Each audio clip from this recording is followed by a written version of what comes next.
kasih pihak media yang hadir. Assalamualaikum warahmatullahi wabarakatuh. Salam sejahtera. Saya baru saja membuat satu laporan polis kerana setelah menerima ugutan berbentuk SMS yang dihantar kepada saya, ugutan bahawa jikalau saya terus-menerus memberikan sokongan kepada ayah saya, Datuk Seri Anwar Ibrahim, yang juga Ketua Pembangkang dan juga Ketua Umum Parti Keadilan Rakyat, maka sesuatu yang berbahaya akan menimpa kepada anak-anak saya. Seperti nasib yang menimpa Syalini, kanak-kanak yang menjadi mangsa hingga 3 tahun lalu.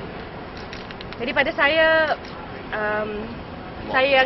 ingin menekankan bahawa ugutan dan cara jahat sebegini tidak akan melunturkan semangat kami untuk terus berjuang, bukan semata-mata mempertahankan maruah Datuk Seri Anwar Ibrahim, tapi berjuang demi keadilan dan juga demi masa depan demokrasi di Malaysia.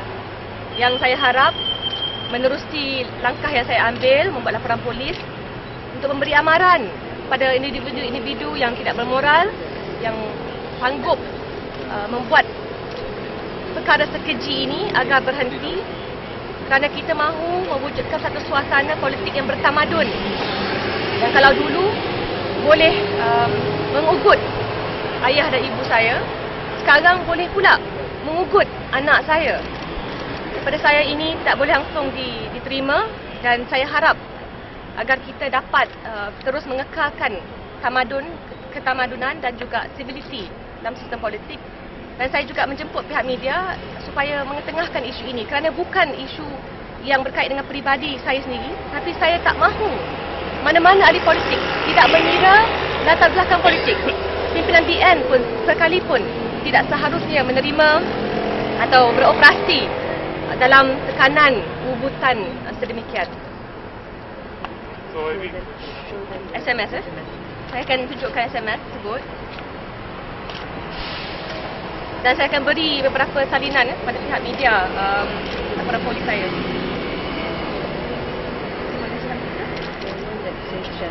Ya. Saya akan bacakan SMS yang terima semasa saya berada di Doha ketika itu, 12 Mei. Wabi Nurul, berhati-hati, jangan terus-menerus menyokong ayah YB, Datuk Seri Anwar Ibrahim. Kerana bimbang ada yang sakit hati nak jadikan nasib anak YB macam Syarlini. Oleh itu, sebelum apa-apa terjadi, YB bercakaplah benar walaupun pahit tentang ayah YB. Dengan ini, YB dapat selamatkan anak YB. Di samping itu, YB dapat halang ayah YB dari terus tipu rakyat. Berhenti dari politik dan selesaikan masalah pribadi. Jadilah ibu yang penyayang dan anak yang bertanggungjawab. Saya nak sebut, bila dia hantar SMS begini, mengingatkan saya pada ugutan yang dikemukakan oleh Datuk T, trio, beberapa minggu lalu. Dan yang menyedihkan adalah permohonan atau permintaan untuk saya berdusta, kerana inilah yang dianggap oleh mereka sebagai kebenaran. Penghantar SMS ini sebenarnya telah cuba menghubungi YB Nurul beberapa kali ya. Jadi ini bukan one off incident. So kita ambil secara serius. Pertama kali ingin berjumpa, ingin memberitahu sesuatu yang penting. Dia minta YB untuk menghubungi beliau, mendesak ya. Dan kemudian it came to this message. So bila disebut adik Syalini, kes yang belum selesai, yang mana dia telah hilang, itu adalah satu ugutan yang serius yang kita anggap sebagai ugutan criminal intimidation dan juga ugutan untuk mencolik anak. Dan kerana menyebut nama adik Syalini, maka ianya bukan sahaja mencolik, tetapi mencolik dan membunuh atau percubaan untuk membunuh dan menghilangkan anak. So this is very serious.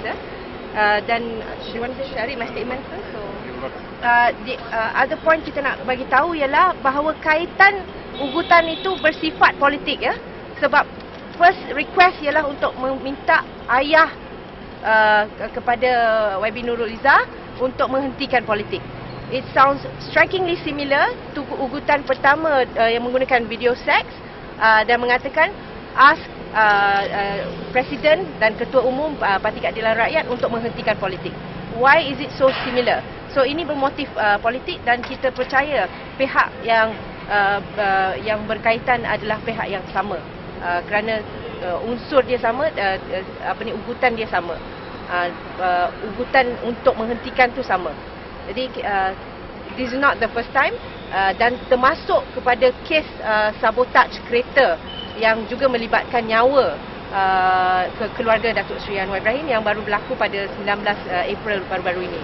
Jadi we see there's a similar trend and it's getting dirtier. Dan sebelum saya Seren cakap, diulangi ugutan ini semalam. Artinya satu ugutan pada 11 Mei dan sekali lagi dihantar pada 12 Mei untuk saya jangan ambil mudah pesanan ini. Saya ingin nambah bahawa kesalahan yang telah dilakukan oleh penghantar SMS dan kesalahan dia cuba lakukan adalah kesalahan amat serius. Kesalahan di bawah Seksyen 364 Kanun Keseksaan is punishable by death or life imprisonment. So this man was trying to commit a capital offence in this case. So it's a very serious offence. And I think why this is different from a normal case where there's a SMS threat is because the perpetrator, orang ni, he tried to make contact with the victim here. 1 week before the main message, he actually tried to make contact. So he's actually gone beyond just sending an SMS. He's actually tried to make contact. So it's become very serious already.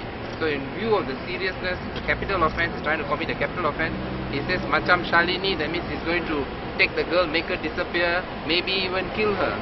So that's why I think this is very serious. Now the second last point I want to make is that the BN has to bear blame for this, because there is a culture of political lawlessness that has been created by the BN. They have spent so long attacking the opposition, using the criminal law to wrongfully attack the opposition. They have almost sent out a message to the public that the opposition are open season, you know. So this kind of culture, we see the attempt of sabotage of the car of Ketua Pembangkang recently.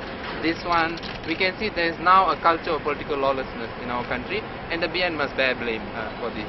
So let's hope that the police impartially and immediately investigate and take action against the culprit. They can track this person down, yeah, because we have his handphone number, so he can be tracked down.